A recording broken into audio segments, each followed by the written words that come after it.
Bueno, hoy vamos a ver un poco una presentación sobre funcionamiento de motores eléctricos. El motor eléctrico, como cualquier máquina eléctrica, se basa en un principio de funcionamiento que sería la conversión electromecánica. Es decir, nosotros, en este caso, si tenemos un motor trifásico, alimentándolo mediante una energía o potencia eléctrica, el motor lo va a transformar en una energía mecánica, es lo que sería la potencia útil en el eje del motor. En ese camino, es decir, de toda la potencia eléctrica que el motor absorbe, hay una parte importante de pérdidas que serían, por ejemplo, pues forma de calor, forma de pérdidas en el circuito magnético, rozamientos, etc. Como motor se origina un movimiento rotatorio que proviene de un par. Ese par lo podemos sacar pues en función de la potencia y de la velocidad angular del motor.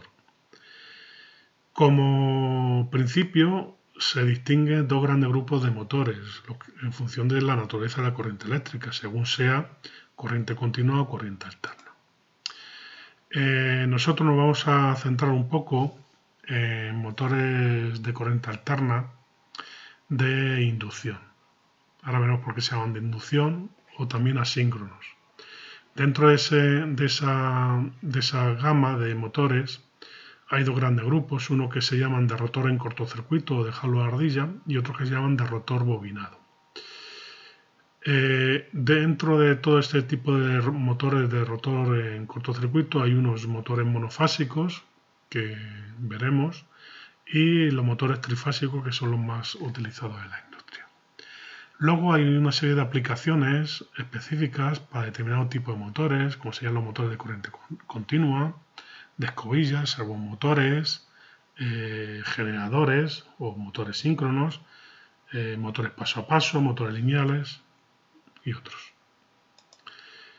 ¿Cómo funciona el motor de inducción? ¿O por qué se llama inducción? Pues mira, si nosotros cogemos un experimento, diseñamos un experimento en el que nosotros ponemos en un eje un imán y un disco conductor que no esté pegado a él, de tal manera que no se toquen y que puedan girar libremente. Si se hace girar el imán, resulta que el disco conductor va a seguir el movimiento, el sentido de giro que hagamos con el imán. Es decir, si nosotros giramos en sentido horario, el disco girará en sentido horario y si giramos en sentido antihorario, el disco girará en sentido antihorario. ¿Por qué ocurre esto? Porque el imán genera un campo magnético. Ese campo magnético, su trayectoria corta el disco. Entonces, al meter el disco en el interior de un campo magnético, se induce una fuerza electromotriz en él. Esta fuerza electromotriz inducida crea a su vez también unas corrientes internas en el disco que a su vez crean también campos magnéticos que se encuentran dentro del campo magnético del imán. ¿Vale?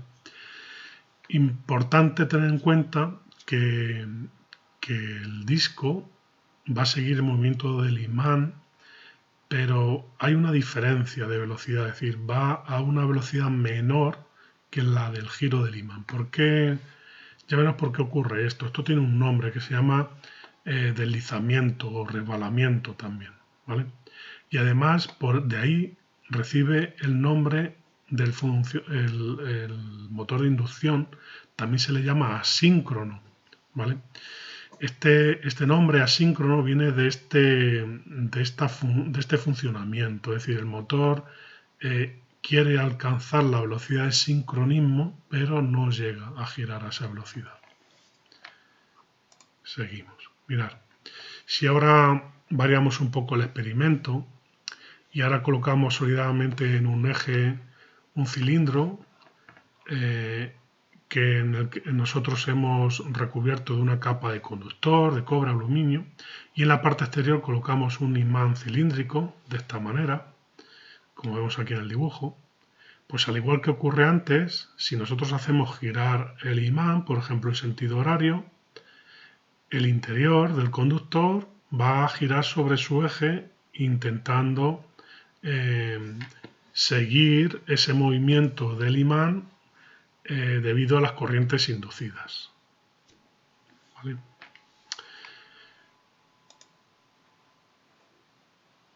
Si nos vamos a un motor real, hay uno de los motores que hemos comentado antes que se le llama jaula ardilla. ¿Por qué este nombre es curioso? Mirad, el rotor de este tipo de motores está formado por unas barras conductoras que pueden ser de aluminio, de cobre, cerradas o en cortocircuito en los extremos. Este es el rotor del motor asíncrono tipo de jaula ardilla, que debido a esta forma de los anillos y las barras se denominó como jaula ardilla. Realmente luego todas estas barras o toda esta zona va rellena de chapa magnética para confinar más o para, por así decirlo, concentrar el campo magnético que va a generarse en el estátor. El estátor genera el campo magnético a través de las bobinas o arrollamientos estatóricos que tiene en el interior. Y el rotor está suspendido mediante unos rodamientos en el interior del estátor, de tal manera que posibilita el giro totalmente. Hay otro tipo de motor que en lugar de tener el rotor, el anterior también se conoce como rotor en cortocircuito, por el tema de que las barras de la jaula están en cortocircuito en los extremos, en los anillos de los extremos. Hay otro tipo de motor en el que el rotor es bobinado, es decir, aparte este tipo de motor, aparte de tener bobinados en el estátor, también tiene bobinados en el rotor. ¿Cómo se saca o se accede o se pone en tensión las bobinas del rotor? Pues mediante un sistema de anillos y escobillas. Aquí hay un sistema de anillos rozantes. Cada bobina del rotor va a un anillo y esos anillos acceden al exterior a través de unas escobillas que rozan mediante unos sistemas de escobillas con grafito, van rozando los anillos y de tal manera que yo puedo acceder, puedo meter tensión al rotor, a la bobina del rotor mediante este sistema. Si no, de otra forma no sería posible. Bueno, mirad, esquemáticamente, si yo cojo un motor trifásico y le alimento con un sistema de tensión trifásica, yo sé que en un sistema trifásico el desfase entre cada fase de las tres que componen el sistema es el que nos da la red, que serían 120 grados eléctricos. También físicamente se pueden situar en el estátor del motor las bobinas en esa posición, formando 120 grados entre ellas. Realmente esto viene de que si nosotros cogemos un círculo y lo dividimos entre las tres fases que tenemos de alimentación, el círculo son 360 grados dividido entre 3, serían los 120 grados que nos distribuyen el espacio, tanto físico como eléctrico, del sistema. Fijaros bien, para que el sistema funcione, yo tengo que formar como imanes, ¿no? Tengo que formar pares de polos, tengo que tener un polo norte, un polo sur. Si yo cojo esta bobina y solamente la enrollo en una parte, solamente tendría un polo aquí.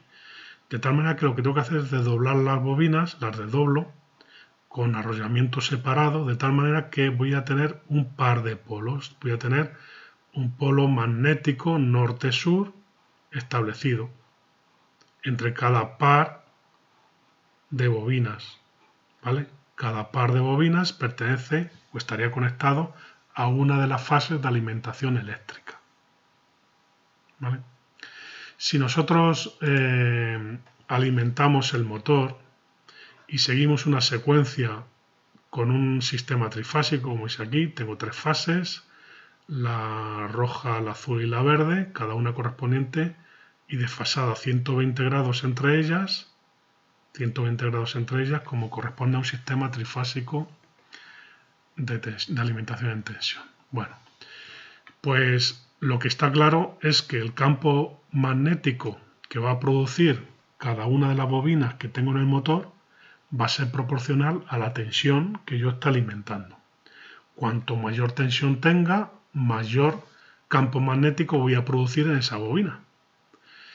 Y también hay que tener en cuenta que cuando yo esté con valores positivos, por ejemplo, cogiendo por la onda de tensión roja, la L1, yo tendré aquí una polaridad norte-sur distinta a la que tenga en esta zona, puesto que aquí estoy en valores negativos de tensión. La polaridad que yo pueda ejercer en la bobina 1 con esta tensión va a ser inversa a la que voy a tener en esta otra parte de la alimentación. Entonces, si nosotros nos fijamos, por ejemplo, en el punto inicio, en el punto 1, en el que la bobina L1 vale 0, la tensión en la L3 vale un valor positivo y la tensión en la L2 vale un valor negativo. Si nosotros hacemos la composición, pues tendría que la fase roja no tiene campo magnético y la fase azul y verde pues tienen una polaridad, formarán un par de polos con una cierta dirección. La composición de los dos campos electromagnéticos me va a dar una composición en una dirección total, que será la suma de los dos vectores de componentes magnéticas que se nos producen aquí. Si ahora nos vamos al punto 2, resulta que yo tengo aquí una bobina que tiene una tensión predominante máxima, que sería la L2, que está en su punto máximo mínimo. Y esa tensión o esa polaridad va a estar en oposición a la que tienen la roja y la verde. Pues nos genera una situación parecida a esta. Tengo un fuerte campo magnético en esta dirección, norte-sur, ¿vale? Y tengo otros dos que son iguales entre la verde y la roja. Si nosotros componemos todo esto, me va a dar un vector resultante de esa composición que va a tener por la predominante, que va a ser en este caso la azul, en esa dirección. Si nosotros vamos avanzando, ahora por ejemplo en el punto 3, vemos que la verde no tiene tensión, con lo cual su campo electromagnético generado sería 0, y las otras dos tienen un campo pues alterno, con lo cual haciendo la composición vemos que nos da una resultante que si nos fijamos en cada uno de los pasos según vamos avanzando, va girando un poquito, cada vez gira más, cada vez gira más, cada vez gira más.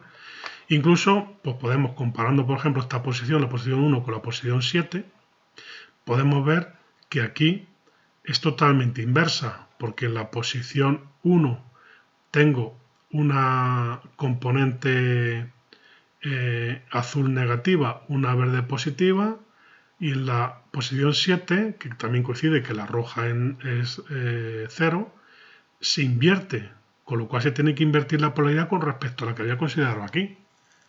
Entonces vemos que el campo magnético final es totalmente sentido contrario al que tenía en un principio.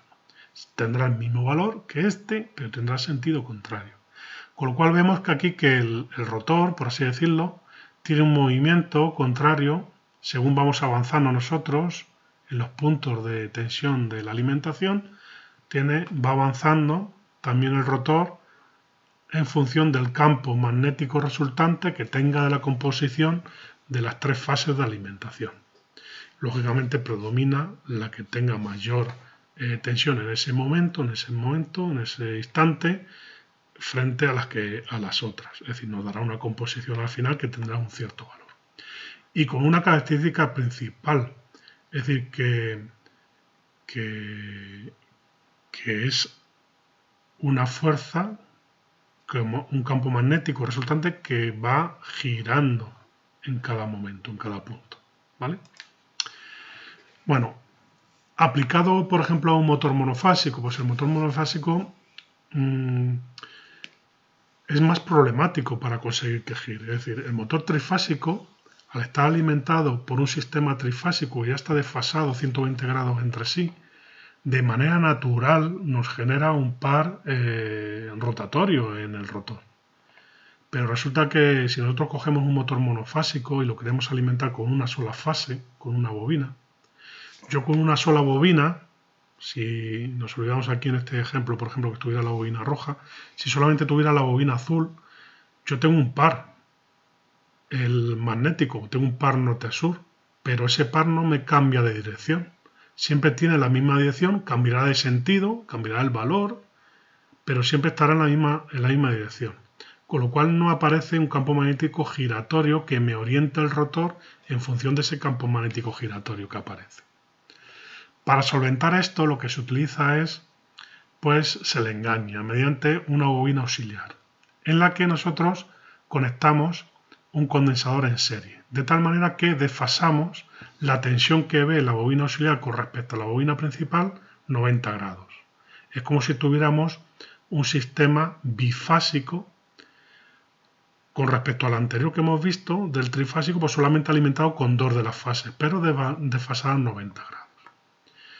Este tipo de motores también se les llama motores de arranque por condensador o de fase partida, por este tipo de elemento, porque necesitamos una bobina auxiliar o que se llama también bobina de arranque, frente a una bobina principal o bobina de trabajo. Nos va a generar pues eso, un campo magnético giratorio, porque ya voy a tener un desfase entre las dos tensiones. Entonces siempre voy a tener un momento en que exista campo magnético. Hay una curiosidad con este motor, que es una vez que nosotros hemos conseguido que el motor adquiera su velocidad y esté arrancado, yo puedo eliminar, desconectar la bobina auxiliar y el motor seguiría girando perfectamente. Es decir, una vez que el motor ya está arrancado, es capaz de girar por sí solo. Es decir, incluso si nosotros aquí en un motor de este tipo no tuviéramos bobina auxiliar o de desconectar a la bobina auxiliar, si tuviéramos algún método de manual de mover, dar ese impulso inicial al rotor, seríamos capaces de echar a andar el motor sin necesidad de bobinado auxiliar.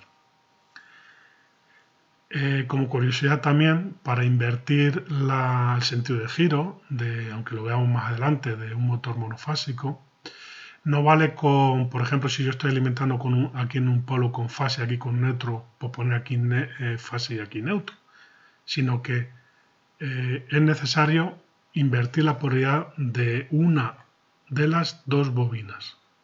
Lo que se hace normalmente es que se trabaja con la bobina auxiliar, invirtiendo la bobina auxiliar o bobina de arranque, invirtiendo la polaridad solamente en la bobina auxiliar, con respecto a la de la bobina principal, el motor va a girar en sentido contrario, mientras que la bobina principal siempre se alimenta a la polaridad de red.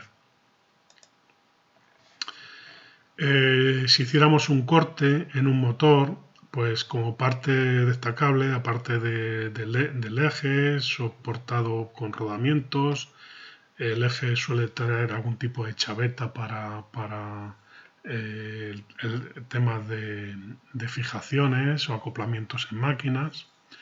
Hay una caja de conexiones importante de bornes donde yo voy a tener los principios y finales de las bobinas del estator o incluso del rotor, en el caso que tenga rotor bobinado. Voy a tener un ventilador en la zona trasera, porque el motor, como cualquier máquina eléctrica, se calienta y ese calentamiento puede llegar a deteriorar, si no se ventila adecuadamente, puede llegar a deteriorar el aislamiento de los devanados, del cable de la bobina. Si ese cable se calienta, se deteriora el aislamiento y se van haciendo micro perforaciones que originan contactos que van, con lo cual voy perdiendo, por así decirlo, capacidad de generar campo magnético, porque pierdo espiras en el estator. Y al perder espiras pierdo capacidad de generar campo magnético, pierdo capacidad de fuerza con la que muevo el rotor. Normalmente la carcasa suelen ser de aluminio de fundición y suelen llevar aletas de refrigeración normalmente. Una cosa importante es que no todos los motores están diseñados para trabajar en la misma posición. Incluso hay que tener en cuenta que hay un índice que se llama índice IM que nos proporciona la información constructiva del motor y cómo va a ser su acople con respecto a la máquina. Por ejemplo, pues si va a tener patas, si es de brida ancha, si es de brida estrecha, si es para trabajo horizontal, vertical, en posición o en qué sentido tiene. ¿Vale?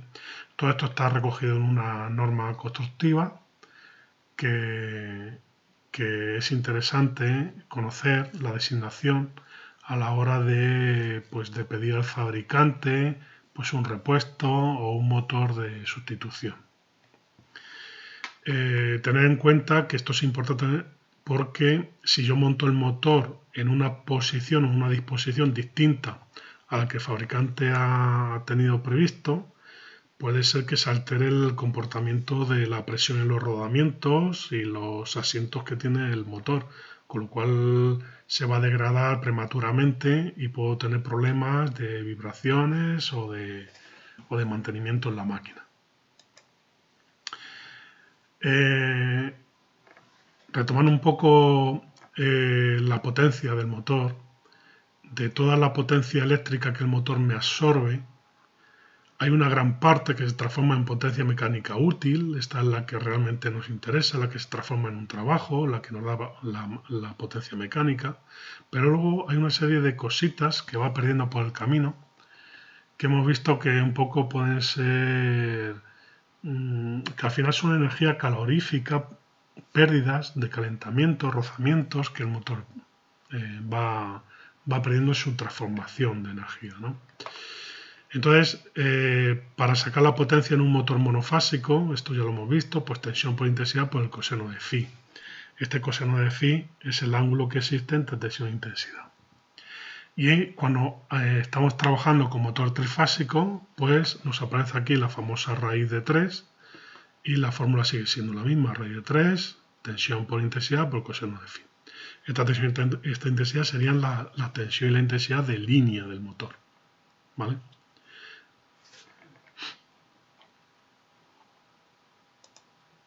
Bueno, el aislamiento del motor viene determinado un poco también para determinar la temperatura límite que puede soportar el esmalte del hilo que se utiliza para bobinar las bobinas del estator o del rotor de los motores, ¿vale? Entonces, en función de las clases de aislamiento, la típica que se usa para uso industrial es la clase E, que nos aguanta hasta 120 grados centígrados de temperatura. Entonces, hay que tener en cuenta que ese equilibrio térmico hay que mantenerle y hay que evacuar ese calor generado para que no se deteriore esta bobina y no se rompa el esmalte, por así decirlo.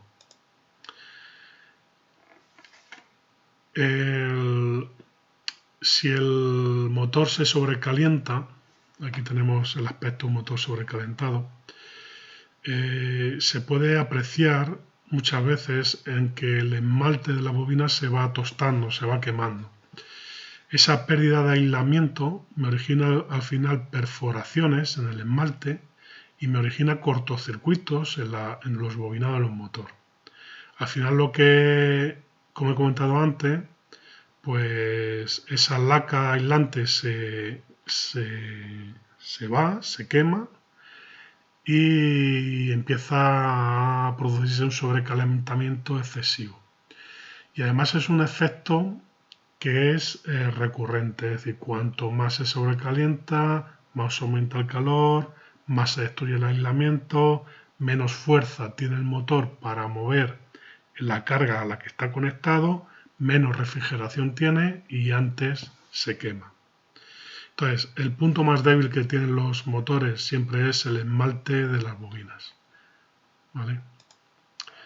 Bueno, hay que tener en cuenta también que para refrigerar correctamente el motor, pues incluso el rotor suele llevar dispuesto una serie de aletas que favorecen esa ventilación, esa recirculación del aire para que no se estanque en el interior del motor. Igual que en el exterior, pues tenemos aletas para aumentar la refrigeración, la superficie, mediante las aletas de intercambio de calor con el exterior. Es importante pues evitar pues puntos calientes en el motor. Los motores, una de los mantenimientos preventivos importantes es utilizar la termografía. Mediante esa técnica podemos ver puntos calientes o zonas del motor en el que pueda tener, por ejemplo, una zona en la que tenga una parte de una bobina sobrecalentada con respecto a las otras, o una obstrucción o un deterioro de las aletas de refrigeración que me origine algún tipo de puntos calientes que se puede identificar fácilmente mediante la termografía. Aquí tenéis un poco cómo es la distribución, es decir, es importante que los motores pues tengan su ventilador exterior que provocan la convección del aire hacia la parte frontal para que circule el aire por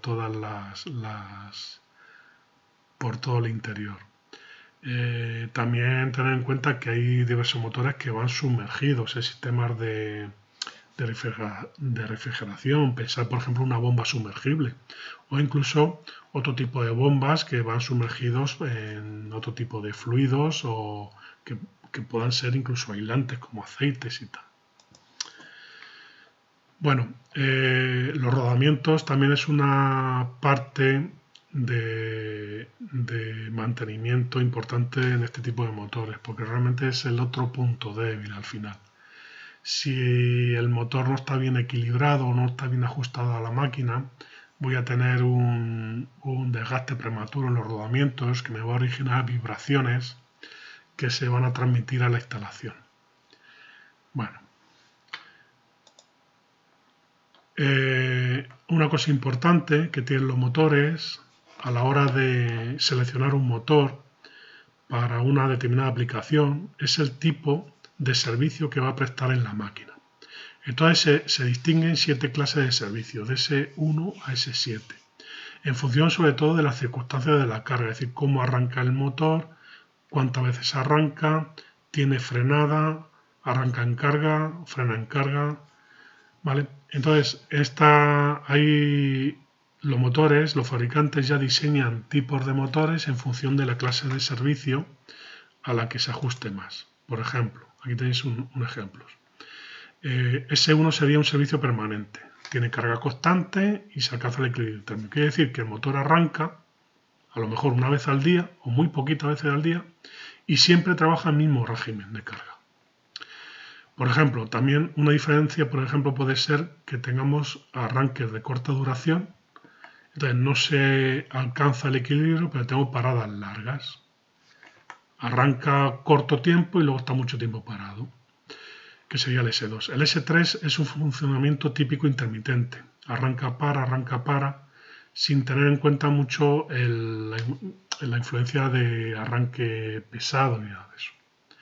Sin embargo, si yo tengo servicio intermitente con influencia en el arranque, es decir, que tenga picos de arranque, porque tenga que arrancar una carga que realmente le cueste, pues ya tendré que recurrir a un S4 intermitente. El S5, la diferencia es que aparte de arrancar, pues tengo parada. Es decir, tengo influencia de picos en la frenada, por así decirlo, motores que llevan dispositivos de frenado y que también van a sufrir esa pérdida de inercia que le va asociado al frenado de la carga.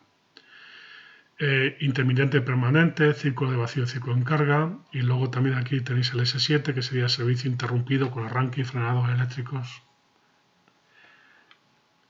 repetidos, ¿vale? Bueno, pues en función de las clases de servicio se va a caracterizar el esfuerzo térmico al que va a estar sometido el motor. Lógicamente tenéis que pensar que cuanto más arranques repetidos tenga un motor, más calentamiento va a tener, ¿vale? Aquí tenéis unos ejemplos de lo que serían las placas características de algunos motores.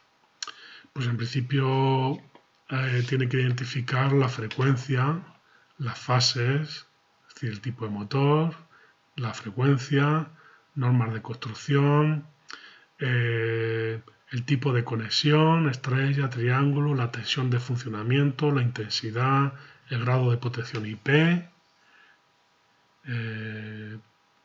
intensidades, factor de potencia, rendimiento. Bueno, cuanto más información nos dé una placa de características, pues mejor información podemos tener luego pues a la hora de hacer el ajuste de la máquina, de colocar las protecciones adecuadas, ¿vale? Pues aquí tenéis un poco una relación de determinadas características que pueden venir en la placa del motor, ¿vale? Una cosa habitual, por ejemplo, pues en este caso veis un motor que tiene como dos condiciones de servicio. Es porque realmente es un motor de dos velocidades. Tiene un funcionamiento a 4 polos y un funcionamiento de 16 polos. Y con arreglo a ese, es como si tuviéramos dos motores en uno. Con arreglo a eso tengo dos potencias distintas, tengo dos intensidades distintas, tengo dos velocidades distintas. Y todo eso figura en la placa de conexión del motor. Bueno, aquí tenéis de un fabricante, pues un poco una tabla de medidas, un poco pues para ubicar algún tipo de motor en alguna máquina, porque esto ya es cogerse el fabricante correspondiente y bajarse su descripción y características técnicas. En esta tabla pues veis un poquito su potencia, la velocidad, la intensidad en función de la tensión. Es un poco antigua la tabla porque está adaptada a la tensión de 380, pero bueno, es un poco indicativa. Incluso nos aparece rendimiento, factor de potencia y la relación que hay entre el par de arranque y el par nominal. Esto es importante tenerlo en cuenta porque esta relación entre el par de arranque y el par nominal nos va a seleccionar el que luego este motor pueda necesitar algún dispositivo que le ayude en el arranque a reducir la intensidad que va a demandar. Ya lo veremos más adelante. Bueno, pues ¿qué es la velocidad de sincronismo o a qué velocidad puede girar un motor? Pues aparece un concepto que sería la velocidad de sincronismo, que sería la velocidad teórica a la que gira el campo magnético del motor. Entonces, esto depende pues, de la polaridad, de la frecuencia de alimentación de la red y de la polaridad, es decir, del número de pares de polos que tenga el motor. Entonces, si cogemos esta formulita, Ns es la velocidad de sincronismo, F la frecuencia, 60 y P es el número de pares de polos. Es decir, el mínimo número de pares de polos que puede tener un motor es un par de polos, porque si tengo un par de polos por bobina, significa que tengo un polo norte, un polo sur, que serían dos polos, un par de polos. Entonces, según esto, yo no puedo constructivamente hacer un motor que tenga mayor velocidad, que gira a mayor velocidad de 3.000 revoluciones por minuto, de 3.000 RPM. Porque no puedo construir un motor que tenga medio par de polos, ¿vale? Porque entonces no podría girar el motor, no puedo hacer un motor con un campo magnético que solamente tenga un polo norte o un polo sur, eso no. Entonces, el mínimo son dos polos, que sería un par de polos, que serían 3.000. En función que yo aumento el número de pares de polos, disminuye la velocidad. Sí puedo conseguir menores velocidad aumentando el número de pares de polos, ¿vale? Como hemos dicho antes, aparece, es decir, el rotor va a intentar girar a la velocidad de sincronismo, que esta sería la teórica, la de sincronismo. Pero realmente el rotor va a girar a una velocidad ligeramente inferior. A esa diferencia se le llama deslizamiento o rebalamiento, ¿vale? Expresado en tanto por ciento es un concepto que suele aparecer también en algunos cálculos y siempre hay que tener en cuenta que la velocidad nominal va a ser menor que la velocidad de sincronismo, ¿vale? Por eso se dice que los motores son asíncronos, porque quieren girar a la velocidad de sincronismo, pero no llegan, ¿vale?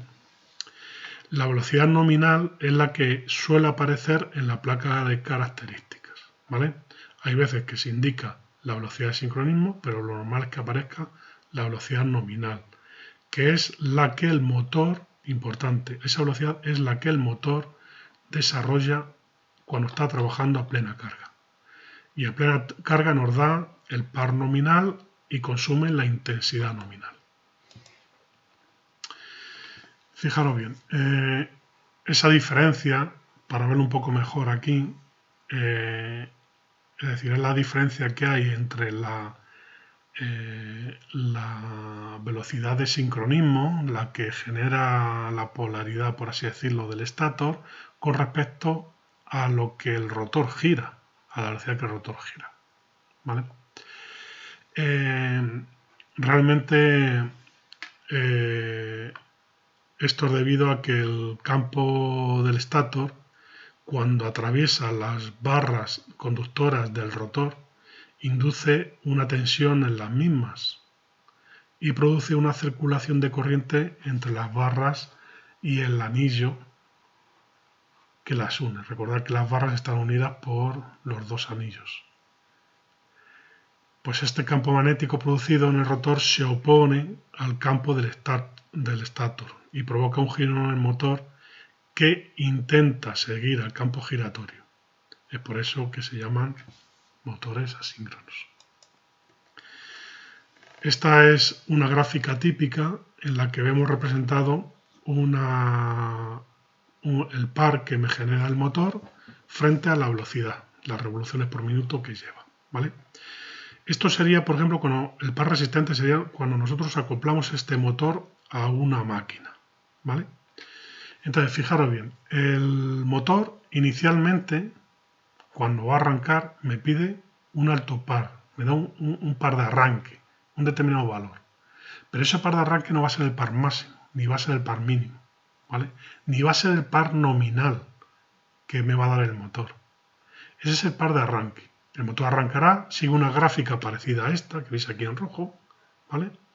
Pasará por un punto en el que me pide un par mínimo, que se llama así, este punto de inflexión que tiene aquí de la curva. Pasará por un punto en el que me dará un par máximo y luego llegará a un punto que se llama el punto de equilibrio. Bien, ¿por qué este es el punto de equilibrio? Porque en este punto el motor me da el par que necesita el par resistente de la máquina, ¿vale? Y se iguala. En este momento, la máquina o el motor me da el par nominal a la velocidad nominal. Y en este punto me está consumiendo la intensidad nominal.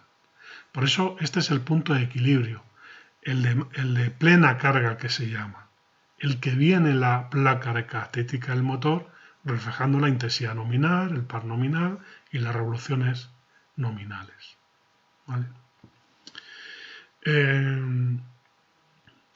Este es el tiempo, por así decirlo, el tiempo que el motor tarda en alcanzar el punto de equilibrio, constituye el arranque del motor, ¿vale? Este arranque pues dependerá de cómo sean los parámetros. Hay una cosa importante que es que nunca el par motor puede ser inferior al par resistente. Imaginad que este par resistente tuviera una curva que fuera, por ejemplo, así, que fuera por aquí y se nos pusiera por encima del par motor. ¿Qué creéis que iría a ocurrir? Pues que el motor se me para, no es capaz de arrancar, porque la máquina me ofrece mayor par resistente que lo que le puedo dar.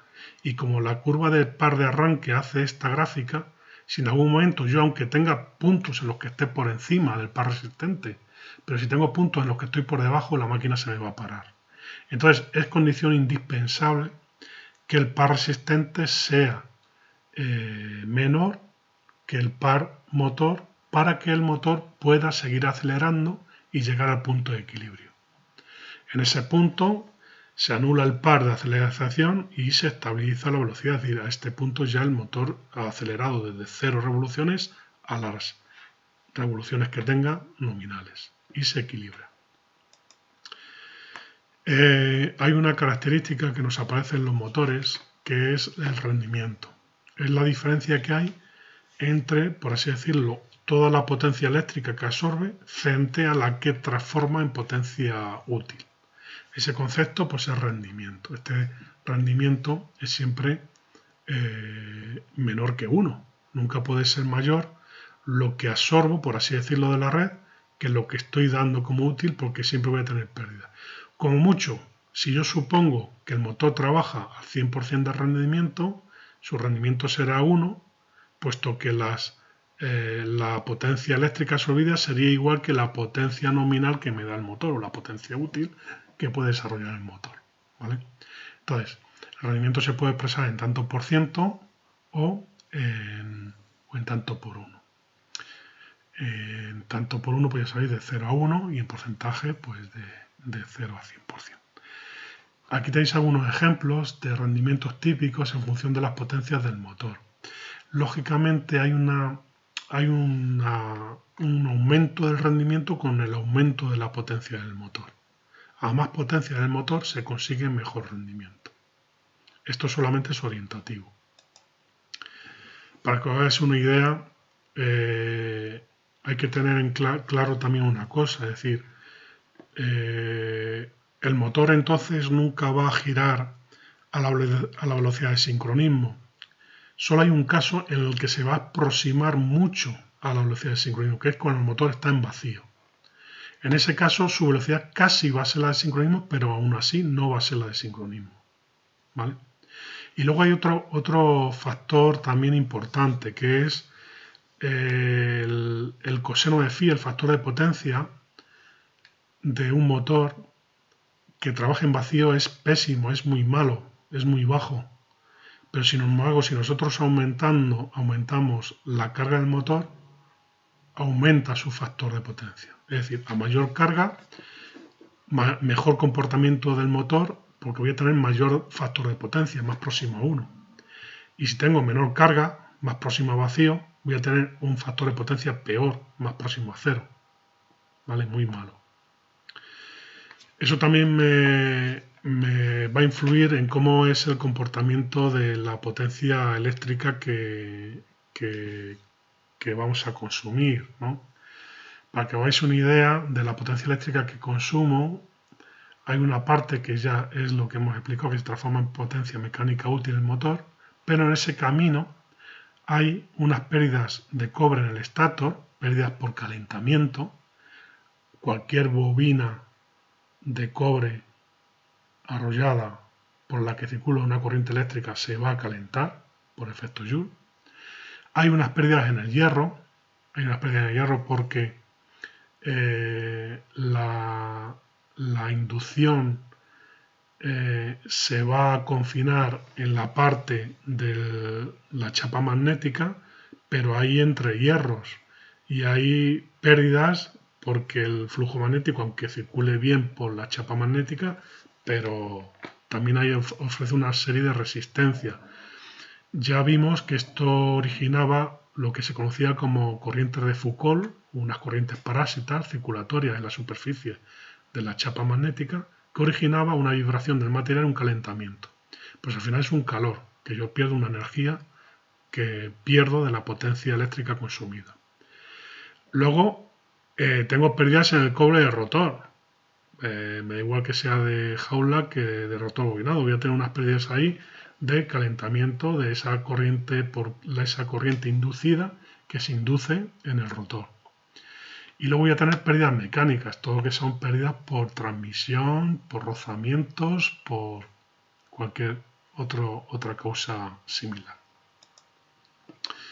Mira, cualquier motor trifásico, como cualquier carga trifásica, puedo conectarle de dos modos distintos a una red, ¿vale? Lo que tengo que tener en cuenta es a qué tensión nominal le voy a conectar y qué tensión nominal son las que me figuran en las placas de características del motor. Pensar que los motores son bitensiones. Los motores trifásicos Starman, asíncronos, tienen dos tensiones nominales de trabajo, que dependerán del tipo de conexión que se realice en sus bobinas. Las bobinas del motor trifásico yo las puedo conectar en estrella con esta disposición o en triángulo con esta disposición. Si yo las conecto en estrella, pues a la red convencional que estamos acostumbrados a trabajar, que serían 400 voltios entre fases y 230 voltios entre fase y neutro, en este tipo de conexión la tensión de línea tendría que ser 400 voltios y la tensión de fase 230. Si yo lo conecto en triángulo, aquí la tensión de línea y la de fase coinciden, ¿vale? ¿Qué diferencia tengo que tener o qué tengo que tener en cuenta? Que siempre la tensión nominal inferior corresponde a la conexión en triángulo del motor, porque en ese caso las bobinas van a estar conectadas directamente a la tensión de línea de la red de alimentación. Y la tensión nominal superior, de las que aparecen en la placa característica del motor, corresponde a la conexión siempre en estrella, porque en ese caso la conexión de línea, la alimentación de línea, se comparte entre dos de las fases del motor. Entonces puede aguantar más tensión aquí que directamente aquí si le conectamos la bobina a tensión. Bueno, entonces, por así decirlo, yo me tengo que fijar en la tensión de línea que tengo de la red. Y en función de eso, una de las dos tensiones del motor tiene que ser coincidente con la tensión de línea a la que voy a conectar. Por ejemplo, si yo tengo un motor que fuera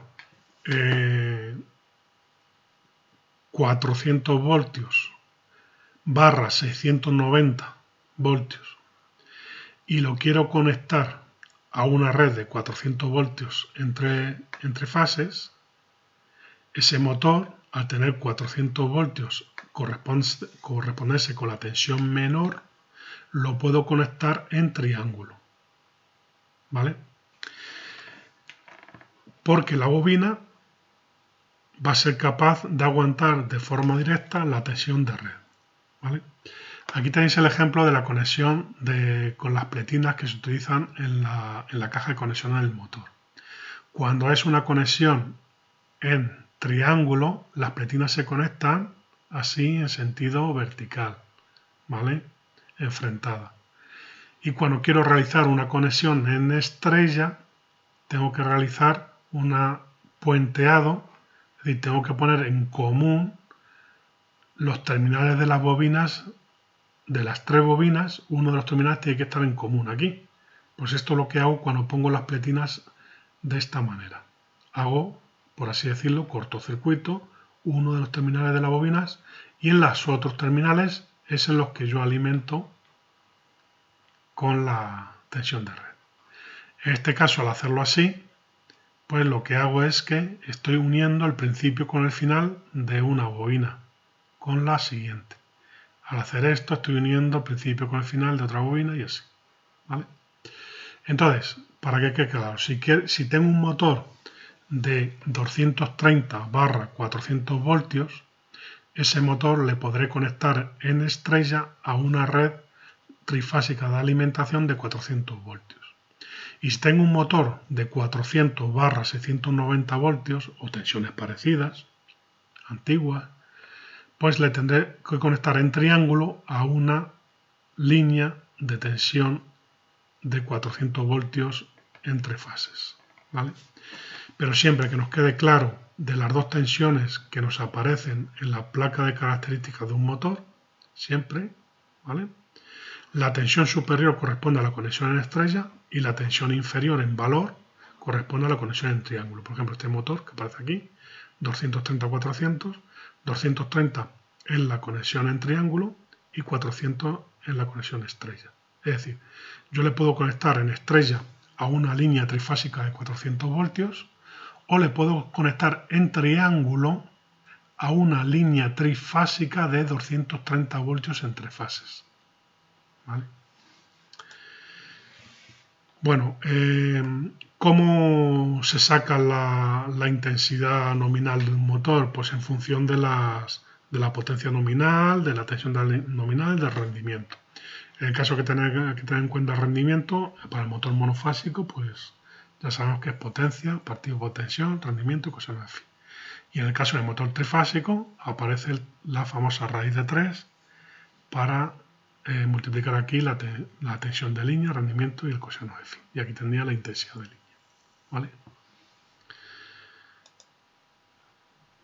Cuando nosotros arrancamos el motor, igual que tenemos un par de arranque, nos aparece una importante intensidad de arranque, que normalmente puede estar del orden de 5 a 6 veces la intensidad nominal.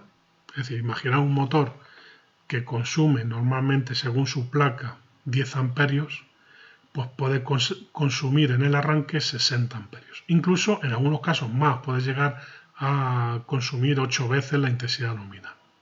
Con lo cual eso es importante tenerlo en cuenta para que la protección que yo ponga sea selectiva y me diferencie y me distinga que no hay un cortocircuito.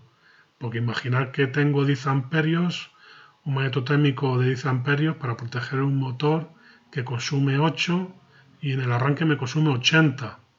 Me estaría metiendo en la zona de cortocircuito y ese automático, esa protección no me dejará arrancar el motor. Entonces, tengo que tenerlo en cuenta porque la intensidad de arranque suele ser importante en la mayoría de los motores. ¿Vale? Lo que hace es que nos pide una intensidad importante y luego según el motor va acelerando, va ganando velocidad, la intensidad de arranque va reduciendo su valor hasta alcanzar el punto de equilibrio, que aquí tengo la intensidad nominal. Aquí me da la intensidad nominal a la velocidad nominal y me está dando el par nominal también, ¿vale? Este punto coincide todo, coincide la intensidad nominal, el par nominal de la máquina, la velocidad nominal y el par resistente que me va a poner la máquina, ¿vale? Hay que tener en cuenta que hay estas puntas de intensidad que se nos producen aquí, me puede provocar caídas de tensión importantes en la instalación aledaña que tenga conectado en la misma red, en la misma instalación. Me puede provocar perturbaciones, caídas de tensión importantes, picos de tensión, vacíos de red, ¿vale? Entonces, en el reglamento eléctrico de baja tensión, hay una ITC, la BT47, que en el caso de los motores de corriente alterna, nos regula la proporcionalidad que tiene que haber entre la intensidad de corriente de arranque y la de plena carga, es decir, el cociente que hay entre la IA y la IN me da un valor, un número. En función de ese valor, de esa constante que sale, si esa constante que a mí me sale es mayor que la que viene aquí en la tabla, obligatoriamente tendré que poner algún tipo de dispositivo que me disminuya la intensidad que me pide ese motor en el arranque. ¿Vale? Es decir, ya por normativa, imaginar que yo tengo un motor de 1 kilovatio y ese motor yo hago las pruebas y la relación que hay entre la intensidad de arranque y la intensidad nominal es de 6,3. Como 6,3 es mayor que 4,5 que aparece aquí y estoy en esta gama de motores, tendría que obligatoriamente poner algún dispositivo que me rebaje esa intensidad en el arranque que tendría de otra forma, ¿vale? Tendré que inventarme algo, tendré que utilizar pues un arrancador estático, un arrancador de triángulo, un arrancador por resistencias rotóricas estatóricas o un variador de velocidad. Pero tendré que poner obligatoriamente un dispositivo para que en vez de pedirme todo este pico de intensidad de arranque, me pida menos. Y luego ir escalonadamente o reguladamente a llegar al punto de equilibrio de alguna manera, ¿vale? Entonces es importante esto, que ya está recogido aquí en el reglamento, esto es normativa. Entonces, para minimizar estos efectos perjudiciales, pues hay que adoptar pues, formas de arranque progresivo, ¿vale? En general, ¿dónde se nos va a matizar esto? Pues en motores a partir de media potencia. Consideramos que motores de media potencia a partir de 5 kilovatios, a partir de 5 kilovatios voy a tener que tener en cuenta pues lo que se indica en el reglamento de baja tensión, ¿vale?